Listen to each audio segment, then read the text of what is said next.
नमस्कार dear viewers, তোমাদের সকলকে ডেস্টিনেশন কি ইউটিউব চ্যানেলে স্বাগত। দেখো, আমরা আজকের থেকে একটা সিরিজ স্টার্ট করেছি যেখানে আগামী 30 দিন 30টা প্র্যাকটিস সেট তোমাদেরকে করানো হবে, ঠিক আছে। তো আজকে প্রথম দিনের যে প্রথম প্র্যাকটিস সেটটা আছে, তো দেখো সেখানে কোন প্রশ্নটি আছে।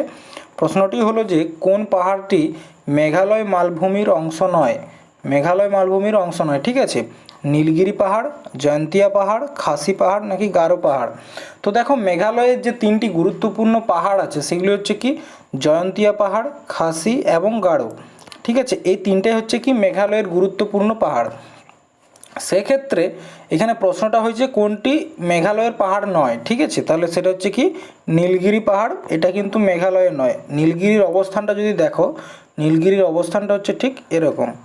এটা হচ্ছে ভারতের ম্যাপটা। তো এখানে আছে কর্ণাটক, এখানে আছে কেরালা, এখানে আছে তামিলনাড়ু। এই তিনটার যে মিলনস্থল, ঠিক আছে, এই পশ্চিমঘাট পর্বতমালা এবং পূর্বঘাট পর্বতমালার যে মিলনস্থল, সেইখানে আছে কি নীলগিরি পাহাড়, ঠিক আছে। এবং দেখো, মেঘালয়ের যে তিনটি গুরুত্বপূর্ণ জনজাতি আছে সেটিও কিন্তু জয়ন্তিয়া, খাসি এবং গারো। গারো, খাসি, জয়ন্তিয়া, এই তিনটা হচ্ছে কি এই তিনটা মেঘালয়ের কিন্তু জনজাতি। এবং নীলগিরির একটি গুরুত্বপূর্ণ জনজাতি হচ্ছে কি তোডা। নীলগিরির যদি বলা হয়, দেখো নীলগিরির গুরুত্বপূর্ণ জনজাতি নীলগিরি, এখানে কোন জনজাতিটি থাকে? এখানে থাকে তোমার তোডা, তোডা জনজাতি। বোদাগাস, ঠিক আছে, বোদাগাস এবং কুরুম্বাস, এটা কিন্তু কি এই যে নীলগিরি যে পাহাড়ের এলাকা সেইখানে কিন্তু এই জনজাতিগুলো থাকে, ঠিক আছে। এরপর দেখো পরবর্তী প্রশ্ন, ভারতীয় মানক সময় দ্রাঘিমাংশের সাথে মিলে যায় কত ডিগ্রি পূর্ব দেশান্তরে, ঠিক আছে। তো প্রশ্নটা এখানে জানতে চেয়েছে যে ভারতের মানক সময়রেখা কোনটাকে ধরা হয়, 76.5 নাকি 80.5 ডিগ্রি নাকি 82.5 ডিগ্রি নাকি 79.5 ডিগ্রি। তো দেখো, ভারতের মানক সময়রেখা ধরা হয় 82.5 ডিগ্রি পূর্বী দেশান্তর, ঠিক আছে। কোনটাকে ধরা হয় 82.5 ডিগ্রি পূর্বী দেশান্তর, তার মানে 82.5, এটা হচ্ছে অ্যান্সার, ঠিক আছে। এরপর দেখো, ভারতের মানক সময়রেখা ধরা হয় কোথা থেকে? উত্তরপ্রদেশের কোন জায়গা? উত্তরপ্রদেশের মির্জাপুর, ঠিক আছে, উত্তরপ্রদেশের মির্জাপুর। এরপর ভারতের মানক সময়রেখা কোন কোন স্টেটের, কোন কোন রাজ্যের মধ্যে দিয়ে যায় সেগুলো দেখে নাও। প্রথমে হচ্ছে ইউপির মির্জাপুর, ঠিক আছে। সেকেন্ড মধ্যপ্রদেশ, থার্ড ছত্তিশগড়, ঠিক আছে। 4 নম্বরে কোন স্টেট? ছত্তিশগড়ের পর উড়িষ্যা, তারপর আমাদের অন্ধ্রপ্রদেশ, ঠিক আছে। এই স্টেটগুলির মধ্য দিয়ে ভারতের যে মানক সময়রেখা, সেই মানক সময়রেখা যায়।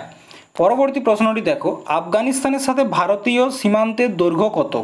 ভারতীয় সীমান্তের দৈর্ঘ্য কত? তো দেখো, এটা হচ্ছে কি ভারতের ম্যাপ, ঠিক আছে। এক মিনিট দাঁড়াও, ম্যাপটা একটু, ঠিক আছে। তো দেখো, এইখানে হচ্ছে কি বাংলাদেশ 1 নাম্বার, এখানে কি আছে পাকিস্তান, এখানে আফগানিস্তান, এখানে নেপাল, এখানে চীন, এখানে মায়ানমার। এটা হচ্ছে কি ভারতের সাথে যে দেশগুলো সরাসরি বাউন্ডারি লাইন করছে সেই দেশগুলো, ঠিক আছে। তো দেখো, ভারতের যদি বলা হয় যে আফগানিস্তানের সাথে কত কিলোমিটার মানে সীমান্ত দৈর্ঘ্য আছে, আফগানিস্তানের সাথে এই একটু জায়গা আছে, এটা হচ্ছে কত 106 কিমি, ঠিক আছে। তাহলে অ্যান্সারটা হচ্ছে কত 106 কিলোমিটার। এবং দেখো, বাংলাদেশের সাথে ভারতের সর্বোচ্চ মানে সীমানা আছে, সেটা হচ্ছে তোমার কত 4096 কিলোমিটার, 4096 কিলোমিটার, ঠিক আছে। পাকিস্তানের সাথে আছে তোমার 3310 কিলোমিটার এবং চায়নার সাথে আছে 3488 কিলোমিটার, 3488 কিলোমিটার চায়নার সাথে, ঠিক আছে। এরপর দেখো, আমাদের যে বাউন্ডারি লাইনগুলো আছে, ঠিক আছে। তো দেখো,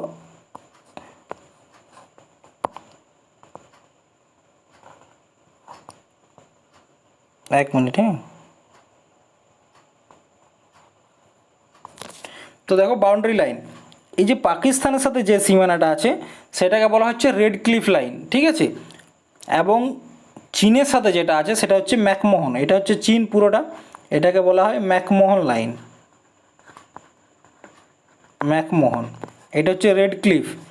এবং যেটা আফগানিস্তানের সাথে আছে যে সীমানাটা সেটাকে বলা হচ্ছে ডুরান্ড লাইন।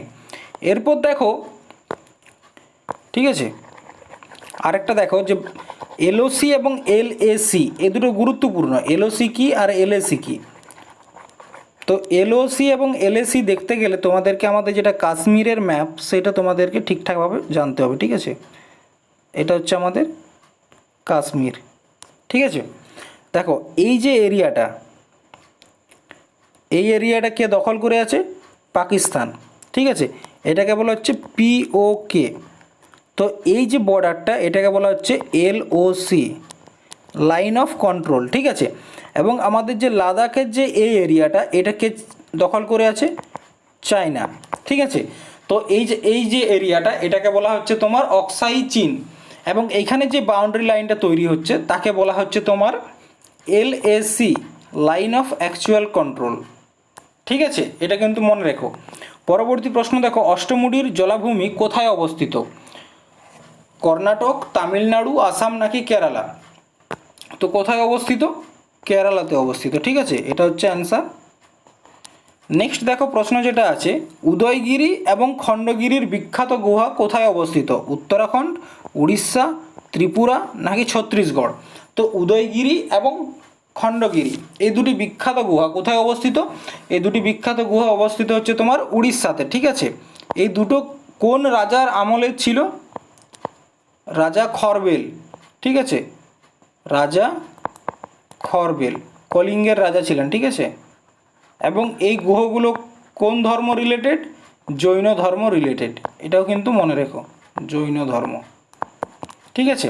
এবং এই রাজা খরবেলের যে হাতিগুম্ফা অভিলেখ আছে সেখান থেকে আমরা জানতে পারি যে সেখানেই ভারতবর্ষের নাম যে ভারতবর্ষ তার প্রথম উল্লেখ পাওয়া যায়, ঠিক আছে। এরপর দেখো পরবর্তী প্রশ্ন, নিচের কোন নদীটি দক্ষিণ থেকে উত্তরে প্রবাহিত হয়? অর্থাৎ কি দক্ষিণ থেকে উত্তরে, অর্থাৎ নিচ থেকে উপর দিকে। দেখো গোদাবরী, কাবেরী, কৃষ্ণা নাকি বেতওয়া? তো এখানে অ্যান্সার হচ্ছে বেতওয়া, ঠিক আছে। দেখো কি বলছে, বেতওয়া নদী হলো যমুনা নদীর একটি দক্ষিণ উপনদী, যমুনা নদীর একটি উপনদী যা মধ্যপ্রদেশ এবং উত্তরপ্রদেশ রাজ্যের মধ্য দিয়ে দক্ষিণ থেকে উত্তরে প্রবাহিত হয়। এটি মধ্যপ্রদেশের রায়সেন জেলার কাছে উদ্ভূত হয়েছিল। এটি উত্তরপ্রদেশের হামিরপুর শহরে যমুনার সাথে মিলে গিয়েছে। অর্থাৎ কি এটি একটি যমুনা নদীর উপনদী যা মধ্যপ্রদেশের রায়সেন জেলার উৎপত্তি হয়েছে এবং এটি উত্তরপ্রদেশে যমুনার সাথে মিলে গিয়েছে, ঠিক আছে।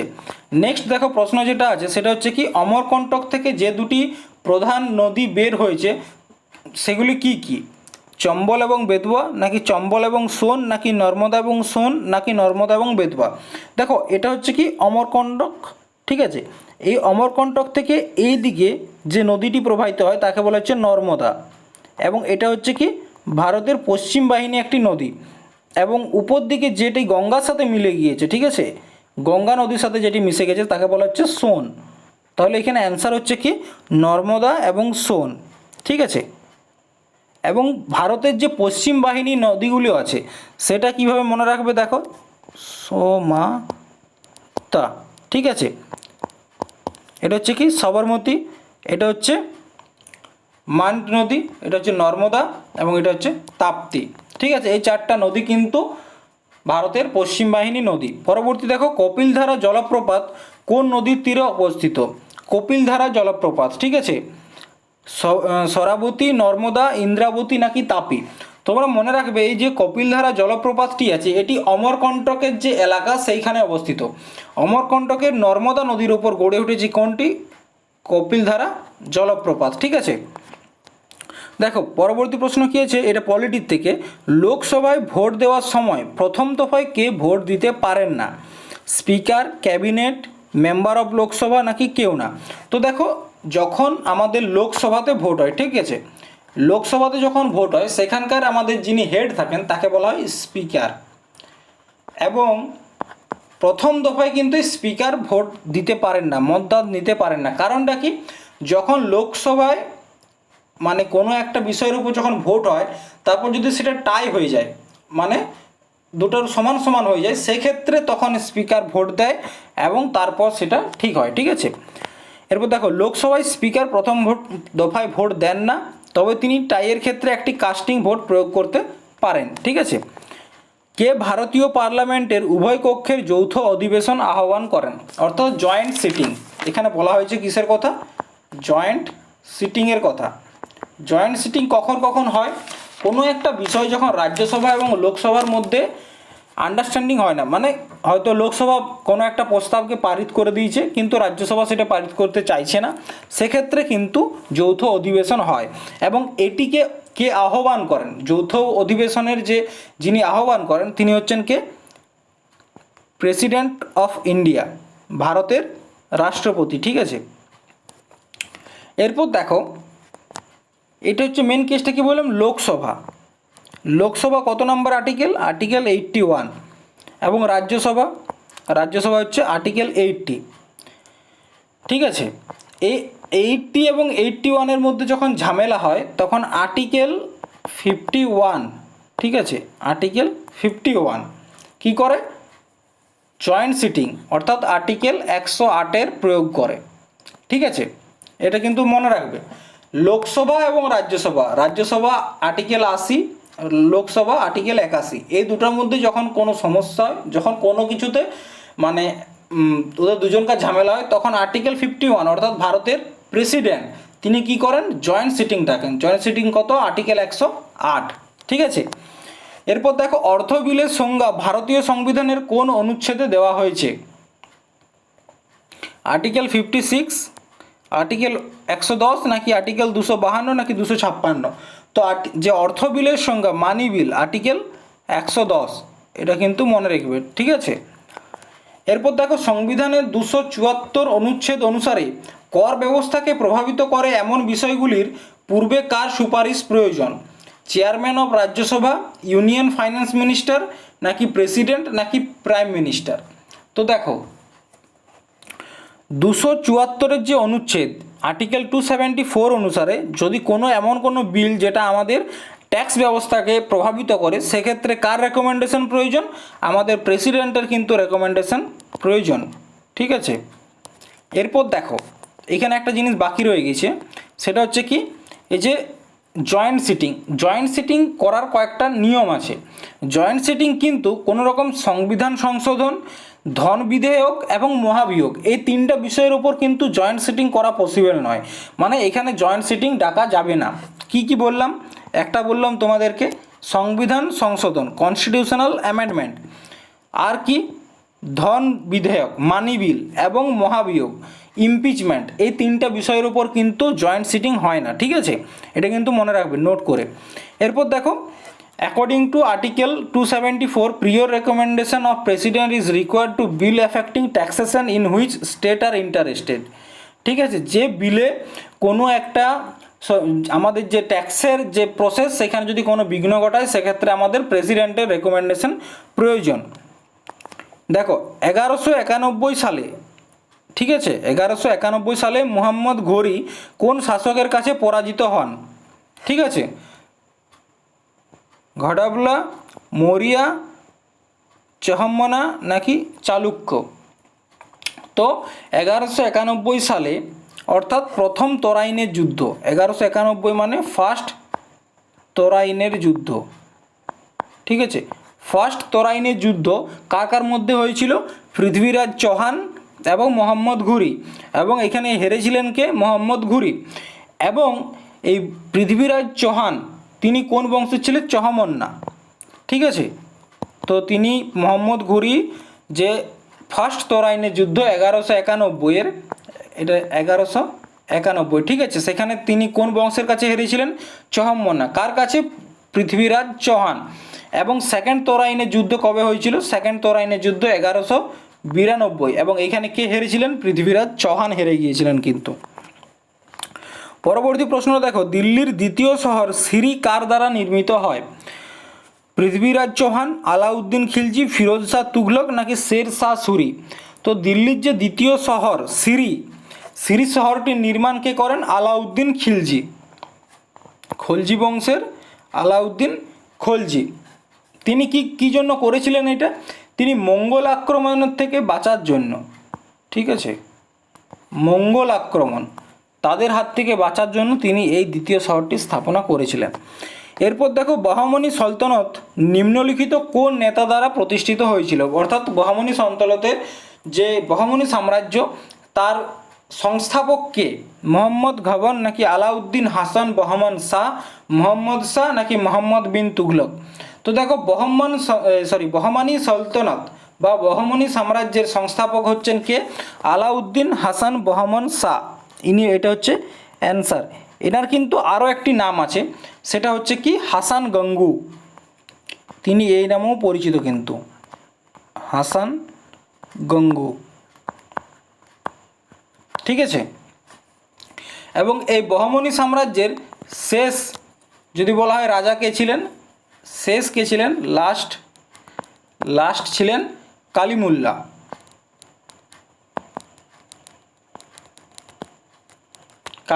ঠিক আছে। এবং এরপর থেকেই বাহমনি সাম্রাজ্য ধ্বংস হতে থাকে এবং বাহমনি সাম্রাজ্য 5টা বংশে আলাদা আলাদাভাবে বিভাজিত হয়ে যায়, ঠিক আছে। এরপর দেখো, বিজয়নগর সাম্রাজ্য নিম্নলিখিত কোন বছরে প্রতিষ্ঠিত হয়? 1210, 1315, 1336, 1368। তো বিজয়নগর সাম্রাজ্য প্রতিষ্ঠিত হয়েছিল 1336 সালে, ঠিক আছে। এবং এটি সংস্থাপক কে ছিলেন? হরিহর ও বুক্কা, এনারা হচ্ছেন কি দু ভাই, ঠিক আছে। এই হরিহরের যে দরবারি কবি ছিলেন কে ছিলেন? সায়ান। ইনি কি করেছিলেন? বেদের উপর টিকা লিখেছিলেন। এটাও কিন্তু একটা প্রশ্ন, ঠিক আছে। এরপর এই বিজয়নগর সাম্রাজ্যের একজন গুরুত্বপূর্ণ রাজা হচ্ছে দেবরায় দ্বিতীয়। এনার সময় ইটালির থেকে নিকোলা কান্টি ভারতে এসেছিল, ঠিক আছে। এবং এই বিজয়নগর সাম্রাজ্যের উপর 4টা বংশ রাজত্ব করে। কটা? 4টা বংশ। কি? সঙ্গম বংশ, ঠিক আছে, সালুব বংশ, তুলুব বংশ এবং আরবিডু বংশ। এই 4টা বংশ কিন্তু বিজয়নগর সাম্রাজ্যের উপর রাজত্ব করে। এবং তুলুব বংশের একজন গুরুত্বপূর্ণ রাজা কে ছিলেন? কৃষ্ণদেব রায়, ঠিক আছে। এরপর দেখো পরবর্তী প্রশ্ন, দিল্লি সালতানাতের প্রশাসনের রেফারেন্সে নিম্নলিখিতগুলির মধ্যে কোনটি রাষ্ট্রীয় চিঠিপত্রের বিভাগ ছিল? দিওয়ানে আর্জ, দিওয়ানে খায়রাত, দিওয়ানে রিসালাত নাকি দিওয়ানে ইনসা? তো দেখো, দিল্লি সালতানাতের চিঠিপত্রের বিভাগ ছিল দিওয়ানে ইনসা, ঠিক আছে, দিওয়ানে ইনসা, এটা হচ্ছে অ্যান্সার। এরপর দেখো, যেটা বলা হয়েছে দিওয়ানে আর্জ বলতে কি বোঝায়? এটা হচ্ছে মিলিটারির জন্য ছিল। কিসের জন্য? মিলিটারি, ঠিক আছে, মিলিটারি ছিল। এবং এটিকে কে এনেছিলেন? বলবন, ঠিক আছে, বা উলুঘা। দিওয়ানে খায়রাত এটা ছিল কিসের জন্য? চ্যারিটি করার জন্য, দানপত্র করার জন্য, ঠিক আছে। এবং দিওয়ানে রিসালত এটা ছিল আমাদের তখনকার দিনের ফরেন অ্যাফেয়ার্স, বিদেশ মন্ত্রী, ঠিক আছে। এটা কিন্তু মনে রাখবে। দিওয়ানে আর্জ ছিল মিলিটারির জন্য, দিওয়ানে খায়রাত ছিল চ্যারিটি করার জন্য, দিওয়ানে রিসালাত ছিল এটা ফরেন অ্যাফেয়ার, এবং দিওয়ানে ইনসা ছিল চিঠিপত্রের বিভাগ, ঠিক আছে। এরপর দেখো, মালিক ইখতিয়ার আলতুতনিয়া নিচের কোন দুর্গে রাজিয়া সুলতানাকে বন্দি করেছিল? তোমরা একটা প্রশ্ন জানো যে দিল্লি সালতানাতের প্রথম মহিলা শাসিকা ছিলেন কে?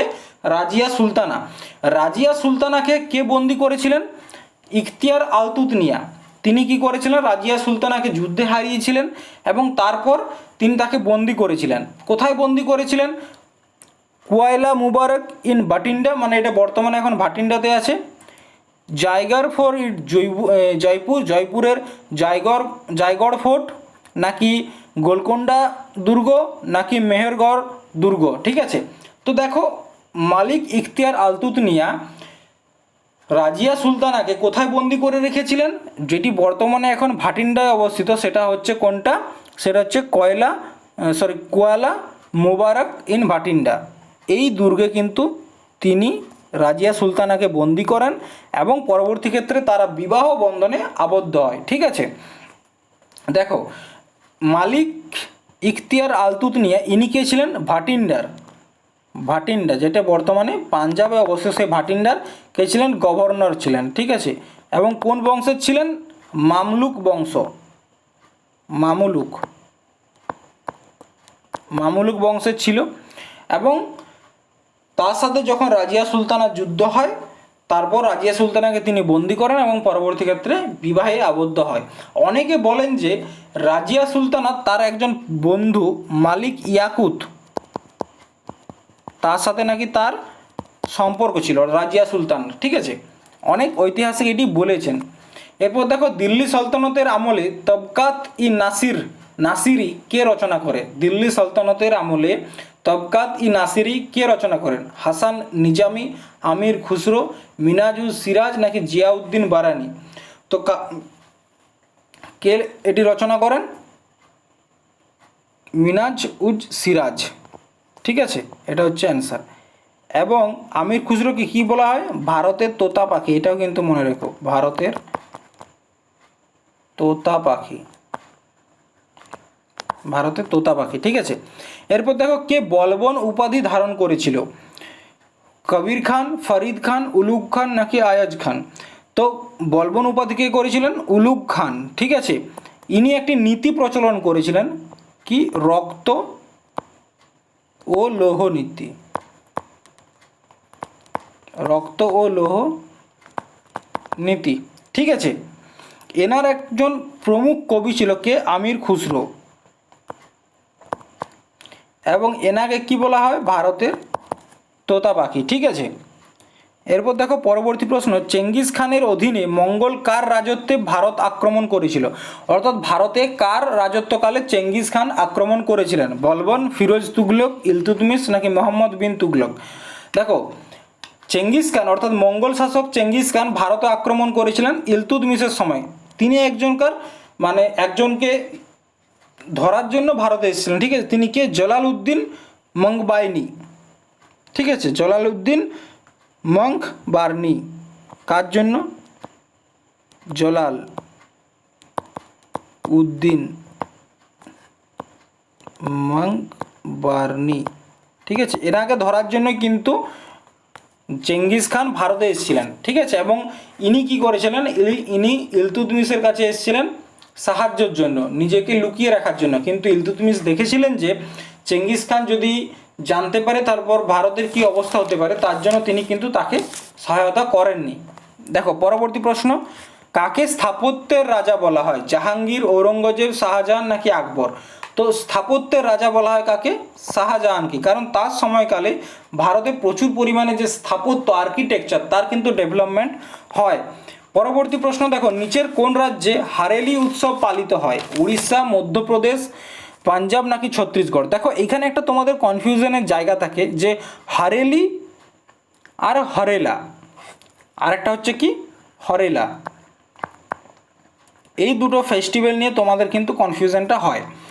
হরেলি যেখানে রস্যই থাকবে সেটা মনে রাখবে ছত্তিশগড়, কারণ এটাতে আয় আছে। ঠিক আছে, এটা একটা শর্ট ট্রিক মনে রাখার মতো, যে যেরকমভাবে মনে রাখতে পারো। তাহলে হরেলি হচ্ছে ছত্তিশগড় আর হরেলা হচ্ছে উত্তরাখণ্ড। ঠিক আছে, হরেলা হচ্ছে উত্তরাখণ্ড। এরপর দেখো এখানে প্রশ্নটা এসছে যে হরেলি উৎসব কোথায়? ছত্তিশগড়। তাহলে অন্যান্য যে স্টেটগুলো আছে যেমন উড়িষ্যার কিছু গুরুত্বপূর্ণ উৎসব কি কি আছে? একটা আছে রজ পর্ব। রজ পর্বটা কি? এই দিন নাকি আমাদের যে পৃথিবী মাতা ধরিত্রী তার মাসিক চক্র চলে। ঠিক আছে, তার জন্য একটা উৎসব, এটা হচ্ছে কি। আর কি আছে? ধনুযাত্রা আছে। তাছাড়া আর কি আছে? নুয়াখাই। এগুলো হচ্ছে কোথাকার? এগুলো হচ্ছে উড়িষ্যার গুরুত্বপূর্ণ উৎসব। পাঞ্জাবের কি আছে? গুরু পর্ব। ঠিক আছে, তাছাড়া কি আছে? বৈশাখী। তাছাড়া কি আছে লোহরি, লোহরি যেটাকে বলা হয়, ঠিক আছে। মধ্যপ্রদেশের কিছু গুরুত্বপূর্ণ, মধ্যপ্রদেশের যদি বলা হয় কিছু গুরুত্বপূর্ণ, সেক্ষেত্রে তোমরা বলতে পারো কি কি আছে। নিমাড়ি মির্চ গুরুত্বপূর্ণ, নিমাড়ি মির্চ, নিমাড়ি মির্চ। তাছাড়া কি আছে, নিমাড়ি মির্চ আছে, খজুরাহ আছে, খজুরাহ, খজুরাহ আছে, খজুরাহ উৎসব। তাছাড়া কি আছে, ভগোরিয়া মহোৎসব আছে, ভগোরিয়া মহোৎসব। এগুলো কিন্তু নোট করে নিও তোমরা, ঠিক আছে। নেক্সট দেখো কি, সাওজাও উৎসবের সময় গোয়ায় একে অপরকে কি উপহার দেওয়া হয়। অর্থাৎ সাওজাও উৎসবটি কোন রাজ্যের, গোয়া, ঠিক আছে। গোয়ার একটি উৎসব হচ্ছে সাওজাও। সাওজাও উৎসবে একে অপরকে কি উপহার দেয়, ফ্রুট, ফ্লাওয়ার, বিয়ার নাকি ফিশ। তো একে অপরকে কি দেয়, ফ্রুট বা ফলমূল দেয় উপহার হিসাবে, ঠিক আছে, একে অপরকে ফল দেয়। এরপর দেখো এই যে গোয়া, গোয়ার আরও কিছু গুরুত্বপূর্ণ ফেস্টিভ্যাল, যেমন কি চিকলকালো ফেস্টিভ্যাল, একটা আছে কি চিকলকালো ফেস্টিভ্যাল, আরেকটা কি আছে সিগমো ফেস্টিভ্যাল, সিগমো, সিগমো ফেস্টিভ্যাল, ঠিক আছে। এই সিগমো ফেস্টিভ্যালকে বলা হয় গোয়ার হোলি, গোয়ার হোলি বলা হয় একে, ঠিক আছে, এটা মনে রাখো। নেক্সট দেখো, নিচের কোন রাজ্যে মেডাম মেফি পালিত হয় পূর্বপুরুষের পূজার উৎসব। মেডাম মেফি এই উৎসবটি পালিত হয় কোথায়, আসামে, ঠিক আছে, এটা কিন্তু মনে রাখবে, কোথায় হয়, আসামে। এবং এই তিনটে স্টেটের যে গুরুত্বপূর্ণ ফেস্টিভ্যালগুলো ছিল সেটা তো একটু আগে বলেছি তোমাদেরকে। নেক্সট দেখো, ডোগরি ভাষা প্রধানত নিচের কোন রাজ্য বা কেন্দ্রশাসিত অঞ্চলে বলা হয়ে থাকে, জম্মু এবং কাশ্মীর, দাদরা এবং নগর হাভেলি, নাকি মিজোরাম, নাকি ত্রিপুরা। তো দেখো ডোগরি, ডোগরি ভাষাটা আমাদের মেনলি বলা হয় জম্মু এবং কাশ্মীরে, ঠিক আছে, জম্মু এবং কাশ্মীরে। এবং জম্মু কাশ্মীরের শেষ যদি বলা হয় ডোগরি শাসক কে ছিল, ডোগরি শাসক ছিল হরি সিং, এটাও কিন্তু মনে রেখো, হরি সিং, হরি সিং ছিলেন জম্মু কাশ্মীরের শেষ ডোগরি শাসক। পরবর্তী প্রশ্ন দেখো, লোহিত রক্তকণিকার গড় আয়ু কত, লোহিত রক্তকণিকার গড় আয়ু কত। দেখো লোহিত রক্তকণিকা এটি তৈরি হয় কোথায়, বোন ম্যারোতে, এবং এটির গড় আয়ু কত, 100 থেকে 120 দিন, ঠিক আছে, 100 থেকে 120 দিন। পরবর্তী প্রশ্ন দেখো, কোষের কোন বৈশিষ্ট্যটি কোষে প্রায় কিছু উপাদানের প্রবেশ এবং প্রস্থানের অনুমতি দেয়, যা বা অনুমতি দেয়, ঠিক আছে। সাইটোপ্লাজম, প্রোটোপ্লাজম, সেল ওয়াল, নাকি প্লাজমা মেমব্রেন। তো মনে রাখবে যে প্লাজমা মেমব্রেন, প্লাজমা মেমব্রেন হচ্ছে কোষের হচ্ছে সেই এমন একটা মানে আস্তরণ যেটা কি না কোনো প্রয়োজনীয় বস্তু যেটা আমাদের কোষের ক্ষেত্রে প্রয়োজন সেই সব বিষয়কে কিন্তু কোষের ভিতরে আসতে দেয়, এবং যেগুলো প্রয়োজন নয় সেগুলো কিন্তু কোষের ভিতরে আসতে দেয় না। তার জন্য প্লাজমা মেমব্রেনকে কি বলা হয়, সিলেক্টিভ পারমিয়েবল মেমব্রেন, সিলেক্টিভ, এটাও কিন্তু মনে রাখবে, সিলেক্টিভ পারমিয়েবল, পারমিয়েবল মেমব্রেন, ঠিক আছে। তো এখানে প্রশ্নটা ছিল কি, যে কোষের প্রায় কিছু উপাদানকে, গুরুত্বপূর্ণ উপাদানগুলোকে কোষের ভিতরে কে আসতে দেয়, প্লাজমা মেমব্রেন, ঠিক আছে। নেক্সট দেখো, অন্নপূর্ণা যোজনা কত সালে বাস্তবায়িত হয়, অন্নপূর্ণা যোজনা 1998, 1996, 1999, নাকি 2000। তো এটি বাস্তবায়িত হয়েছিল কবে, 2000 সালে, ঠিক আছে, এটা হচ্ছে অ্যান্সার। এবং পরবর্তী প্রশ্ন দেখো, তার আগে দেখো যে আরেকটা প্রশ্ন যেটা আছে সেটা হচ্ছে স্বর্ণ জয়ন্তী গ্রাম স্বরোজগার যোজনা, নাম হচ্ছে কি স্বর্ণ জয়ন্তী গ্রাম স্বরোজগার যোজনা, এখন পুনর্গঠন হয়ে কি নাম হয়েছে, প্রাইম মিনিস্টার রোজগার যোজনা, ন্যাশনাল রুরাল লাইভলিহুড, নাকি জহর গ্রাম সমৃদ্ধি যোজনা, নাকি সম্পূর্ণ গ্রাম রোজগার যোজনা। তো স্বর্ণ জয়ন্তী গ্রাম স্বরোজগার যোজনা এটির নাম পরিবর্তন হয়ে এখন কি হয়েছে, ন্যাশনাল রুরাল লাইভলিহুড, ঠিক আছে, এটা কিন্তু মনে রাখবে, নাম কি হয়েছে, ন্যাশনাল রুরাল লাইভলিহুড। তো দেখো আজকে এই কটা প্রশ্ন ছিল, প্রায় 30টার মতো প্রশ্ন ছিল। তো আজকে ছিল কি প্র্যাকটিস সেট 1, এটা কিন্তু কমপ্লিট হয়েছে। এটার যে সম্পূর্ণ ডিটেলস যে পিডিএফ সেটা তোমরা কোথায় পাবে, আমাদের হোয়াটসঅ্যাপ গ্রুপ এবং টেলিগ্রাম চ্যানেলে কিন্তু তোমরা পাবে, সেখান থেকে তোমরা কালেক্ট করে নিও। এবং অবশ্যই চ্যানেলটিকে কিন্তু সাবস্ক্রাইব করে রাখো, কারণ আগামী 30 দিনে তোমাদেরকে যে 30টা প্র্যাকটিস সেট করানো হবে সেগুলো কিন্তু যে কোনো পরীক্ষার জন্য, শুধুমাত্র যে ডাব্লিউবিপি কেপি তাই নয়, যে কোনো পরীক্ষার জন্যই কিন্তু খুব গুরুত্বপূর্ণ হবে। আমরা যে টপিকগুলো থেকে কোশ্চেন করছি সেগুলো হচ্ছে জিকে এবং জিএস, অর্থাৎ কী থাকছে, history, geography, polity, economy, biology, physics, chemistry, এই টপিকগুলোর ওপর থাকবে, ঠিক আছে। তার সাথে থাকবে স্ট্যাটিক জিকে। এই টপিকগুলো তোমাদেরকে কিন্তু এই প্র্যাকটিস সেটের মাধ্যমে কভার করে দেওয়া হবে। তো আজকে ক্লাসটা এখানে সমাপ্ত করছি। ধন্যবাদ। জয় হিন্দ।